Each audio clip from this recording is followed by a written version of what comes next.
किसी गरीब व्यक्ति ने ईश्वर से कहा कि हे प्रभु, सभी को सुख देने की क्षमता भले ही आपके हाथ में ना हो, लेकिन किसी को दुख ना पहुंचे ये तो आपके हाथ में ही है।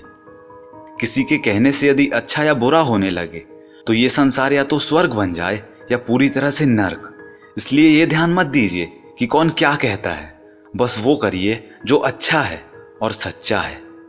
वक्त के भी क्या अजीब किस्से हैं, किसी का कटता नहीं और किसी के पास होता नहीं। वक्त दिखाई तो नहीं देता, लेकिन दिखा बहुत कुछ जाता है। अपनापन तो हर कोई बताता है, परंतु अपना कौन है ये वक्त ही बताता है। अपने लफ्ज़ों का इस्तेमाल कभी भी हिफाजत से कीजिएगा, क्योंकि ये आपकी परवरिश का बेहतरीन सबूत होते हैं। एक अच्छा रिश्ता हमेशा हवा की तरह होना चाहिए, खामोश मगर आसपास। कड़वी मगर सच्ची बात है कि जब खुद को चोट लगती है, दूसरों की चोट भी तभी दिखाई देती है। रिश्तों की खूबसूरती कुछ इस कदर है कि जैसे पत्थर तभी तक सलामत है जब तक वो पर्वत से जुड़ा है, पत्ता तभी तक सलामत है जब तक कि वो पेड़ से जुड़ा है, इंसान भी तभी तक सलामत है जब तक कि वो परिवार से जुड़ा है। क्योंकि परिवार से अलग होकर आज़ादी तो मिल जाती है, लेकिन संस्कार चले जाते हैं। आप अकेले बोल तो सकते हैं, लेकिन बात नहीं कर सकते। आप अकेले आनंदित तो हो सकते हैं, लेकिन उत्सव नहीं मना सकते। अकेले आप मुस्कुरा भी सकते हैं, लेकिन हर्षोल्लास नहीं मना सकते। हम सब एक दूसरे के बिना कुछ भी नहीं हैं। यही रिश्तों की खूबसूरती है।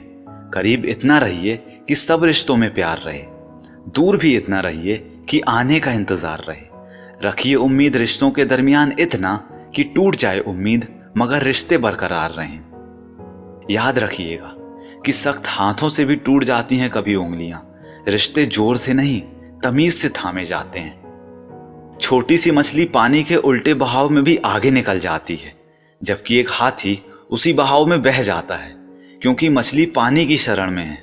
ऐसे ही जो प्रभु की शरण में है वो संसार सागर में तैर जाता है। ना किस्सों में और ना किस्तों में जिंदगी की खूबसूरती है रिश्तों में, इसलिए इन्हें बनाए रखें। जिंदगी एक अभिलाषा है, क्या गजब इसकी परिभाषा है। जिंदगी क्या है मत पूछिए, संवर गई तो तकदीर और बिखर गई तो तमाशा है। यदि आप सुख चाहते हैं तो रात में जागना नहीं, शांति चाहते हैं तो दिन में सोना नहीं, सम्मान चाहते हैं तो व्यर्थ बोलना नहीं, और प्यार चाहते हैं तो अपनों को कभी छोड़ना नहीं। जो पानी से नहाएगा वो सिर्फ लिबास बदल सकता है, लेकिन जो पसीने से नहाएगा वो इतिहास बदल सकता है। किसी व्यक्ति ने क्या खूबसूरत बात लिखी है कि क्रोध का मतलब है दूसरों की गलतियों की सजा स्वयं को देना। क्रोध हवा का वह झोंका है जो बुद्धि के दीपक को बुझा देता है। क्रोध समस्या का समाधान नहीं है, बल्कि क्रोध स्वयं एक बड़ी समस्या है।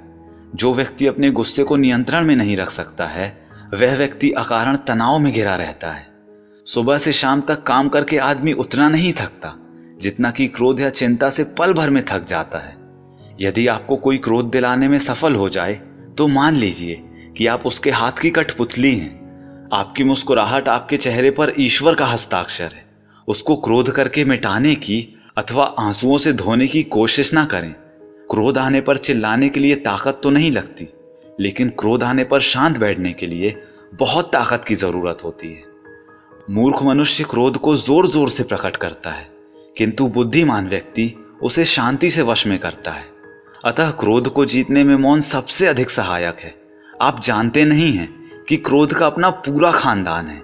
क्रोध की एक लाडली बहन है जिद, क्रोध की पत्नी है हिंसा, क्रोध का बड़ा भाई है अहंकार, क्रोध का बाप जिससे वह डरता है भय, क्रोध की बेटियां हैं निंदा और चुगली, क्रोध का बेटा है बैर।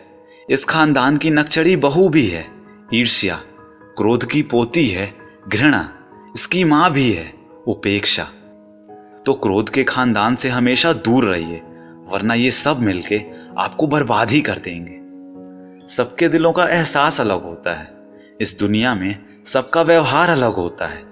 आंखें तो सबकी एक ही जैसी होती हैं, पर सबका देखने का अंदाज अलग होता है। तो दोस्तों, उम्मीद करता हूं ये सभी कोट्स आपको पसंद आए होंगे।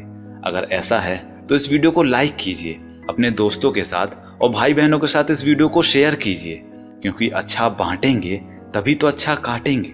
और एक बात हमेशा बोलते रहिए कि जो होगा जूम करके देखा जाएगा।